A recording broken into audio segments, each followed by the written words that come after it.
Selamat pagi semuanya. Selamat datang di podcast Ngobrol Santai. Kali ini kita akan membahas sesuatu yang menarik yang bertemakan Identitasku, imanku, dan Pancasila. Menemukan diri di tengah tekanan. Perkenalkan, saya Kriza dan rekan saya Alia. Halo semua, kami berdua akan menjadi host dalam podcast hari ini. Di episode kali ini kita akan ngobrolin tentang hubungan antara identitas diri, agama, dan Pancasila. Podcast ini kami buat untuk memenuhi tugas akhir semester mata kuliah Pancasila di Universitas Pelita Harapan.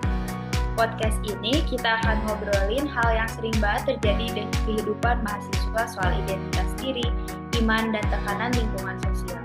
Karena sebagai warga negara Indonesia, kita ini hidup dalam keberagaman, baik dalam agama, suku, maupun budaya. Dan Pancasila ini menjadi panduan kita dalam berperilaku sehari-hari. Podcast ini bertujuan untuk mengedukasi pendengar, terutama mahasiswa, tentang pentingnya menjaga identitas diri dan iman di tengah tekanan sosial lingkungan, serta bagaimana nilai-nilai Pancasila, khususnya sila pertama, yaitu ketuhanan yang Maha Esa, dapat menjadi pedoman hidup dan menghadapi krisis jati diri dan menjaga toleransi di masyarakat Aceh.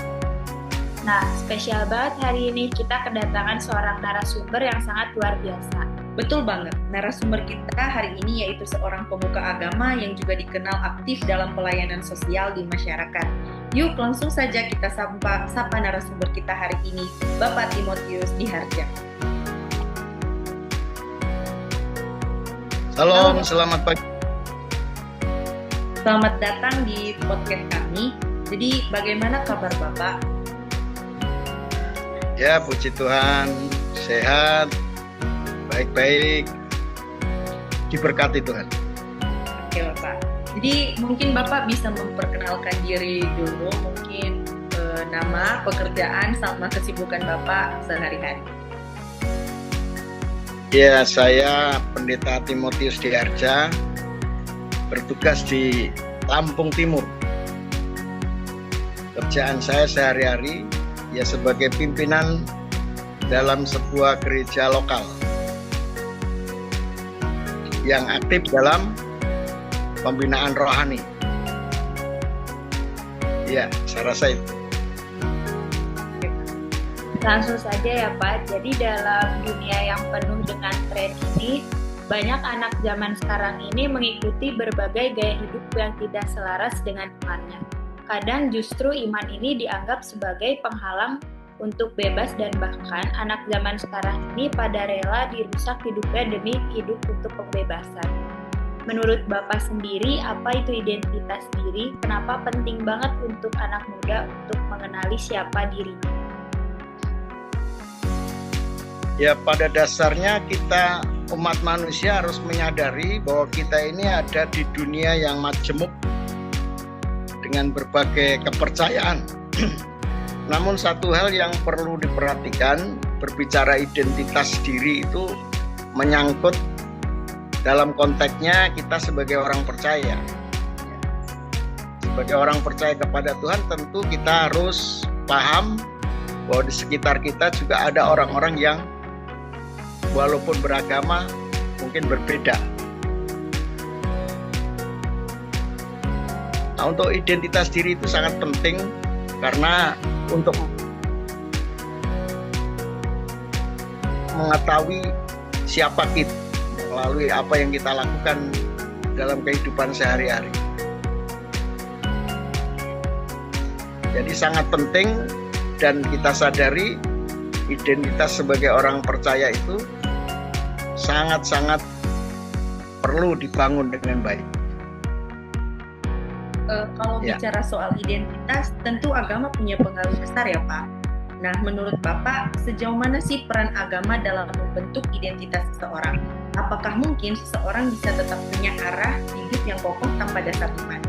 Lalu kenapa menurut Bapak banyak anak muda sekarang justru menjauh dari nilai agama, padahal mereka sedang ada di masa pencarian jati diri?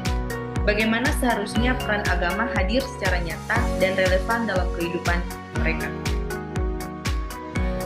Berbicara agama itu hal yang terutama sebenarnya, yang terutama dalam kehidupan. Namun sangat berpengaruh besar bagaimana beragama itu diterapkan dalam rumah tangga.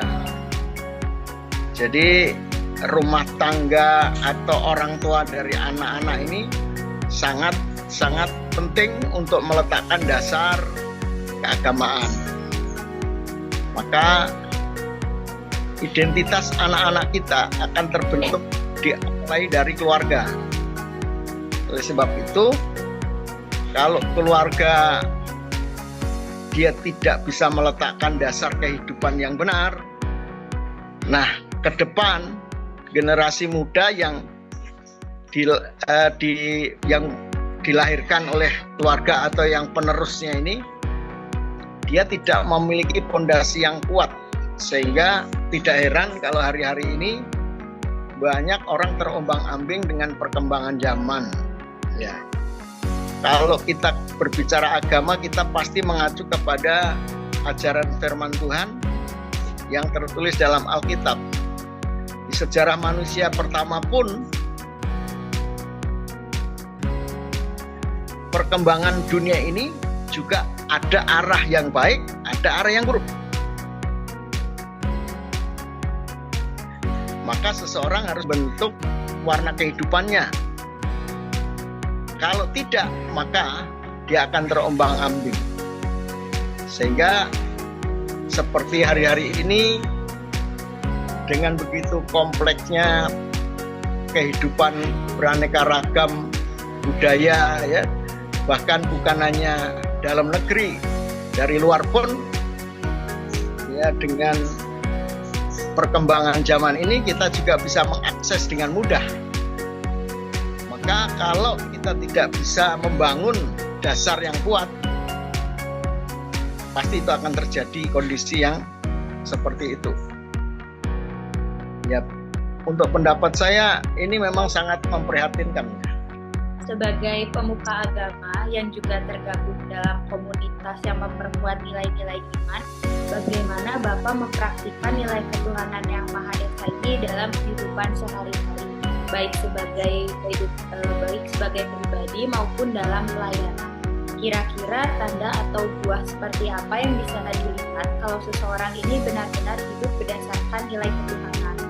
Dan menurut Bapak sendiri, di tengah dunia yang semakin individualis dan serba instan ini, bagaimana caranya supaya nilai ketuhanan yang Maha Esa ini bisa tetap membumi, bisa dirasakan nyata dan tidak cuma jadi hafalan atau sebagai slogan semata? Untuk kita sebagai warga negara Indonesia, kita sebenarnya patut berbangga karena negara kita telah meletakkan dasar Pancasila, ya, yang pertama itu ketuhanan yang Maha Esa. Maka sangat mendukung sekali untuk para pemimpin agama menerapkan satu kehidupan beragama dengan baik. Ya, tentu sesuai dengan ajaran. Nah, khususnya untuk kita orang Kristen, ya, kita firman Allah itu merupakan dasar untuk membangun keimanan seseorang atau kepercayaan seseorang. Dan peran kami sebagai pemuka agama, kami tidak berhenti atau tidak henti-hentinya untuk remaja sampai menjadi keluarga, bahkan sampai tua pun bagi kami para pemimpin agama tetap akan mengayomi dan mengarahkan kehidupan ini, tetap membangun kehidupannya tidak menyimpang dari apa yang diajarkan firman Allah. Nah, apabila kita hidup sesuai dengan kehendak Tuhan di dalam membangun kehidupan atau karakter kita, identitas kita sebagai orang percaya, untuk di Indonesia ini tidak ada masalah. Ya. Kita bisa mempraktikkan kehidupan kita berketuhanan yang Maha Esa. Nah, ajaran di kekristenan adalah selain mengasihi Tuhan juga mengasihi sesama. Kalau di sila yang kedua itu kemanusiaan, ya, yang adil dan beradab, membangun keberadaban di negeri ini ya dimulai dari iman kita. Ya, tatkala kita bisa membangun iman kita dengan benar, otomatis ya kita menjadi masyarakat yang beradab negeri ini. Maka kami terus berdaya upaya, berusaha semampunya untuk membina umat, dimulai dari anak-anak sampai tua. Namun yang menjadi partner gereja itu adalah orang tua. Ya, gereja yang pertama itu orang tua. Jadi pemuka agama juga tidak akan bisa bergerak sendiri tanpa melibatkan orang tua, dan juga di sekolah-sekolah, ya, di sekolah-sekolah berpendidikan atau yang berdasarkan pendidikan Kristen, ya, khususnya. Jadi bukan hanya ilmu pengetahuan umum, tetapi juga masalah rohani itu sangat penting sekali untuk diperhatikan. Saya rasa itu. Ada pertanyaan lagi? Untuk terakhir, Bapak, apa pesan Bapak kepada anak-anak muda yang sedang mencari jati dirinya? Atau bagaimana seorang pendeta dapat membantu orang lain menemukan identitas dirinya sebagai warga negara yang berlandaskan dengan Pancasila? Ya, jadi identitas diri itu tidak usah dicari, tetapi dibangun melalui kehidupan pribadi kita masing-masing. Karena identitas itu akan tercermin sesuai dengan apa yang kita kerjakan dalam kehidupan ini. Kepribadian yang kita bangun berdasarkan firman itu akan membentuk identitas kita, baik sebagai orang Kristen, sebagai warga negara, taat hukum. Jadi kita tidak usah mencari jati diri ke tempat-tempat yang tidak jelas. Mungkin dengan tren-tren yang ada di dunia hari ini, apakah lewat dunia maya atau pergaulan hari-hari, kita tidak usah mencari ke sana.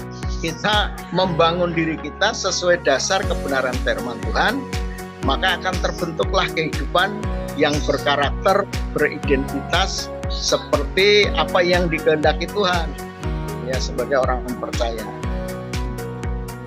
Itu menurut saya. Lalu satu pertanyaan terakhir dari kami semua, ya Pak. Tentu saja bagaimana seseorang ini tetap bisa menunjukkan identitas dirinya sebagai umat beragama tanpa adanya pertentangan dengan nilai-nilai Pancasila. Ya, tatkala kita melakukan atau bersosialisasi dengan masyarakat di sekitarnya, justru tidak akan bertentangan. Kita mengajarkan taat kepada Tuhan, juga mengasihi sesama. Tatkala itu kita lakukan, sudah pasti kita menjadi warga negara yang baik di Indonesia ini. Karena kita tidak mengajarkan teror, kita tidak mengajarkan melakukan yang melanggar hukum, ya. Pasti menjadi warga negara yang baik. Terima kasih. Luar biasa sekali pembahasan kita hari ini. Banyak hal yang benar-benar bisa membuat kita merasa terberkati. Terima kasih banyak kepada Bapak Pendeta yang telah meluangkan waktunya bersama kami untuk mengobrol santai bersama kami. Dan kami harap Bapak sehat selalu dan bisa menjalankan tugas sebagai seorang pendeta dengan baik dan bisa membantu sesama. Sekian dari kami ucapkan terima kasih, Pak. Sama-sama, terima kasih atas kepercayaannya untuk bisa ngobrol-ngobrol hari ini. Tuhan berkati. Oke. Ya, selamat pagi, Tuhan berkati. Shalom.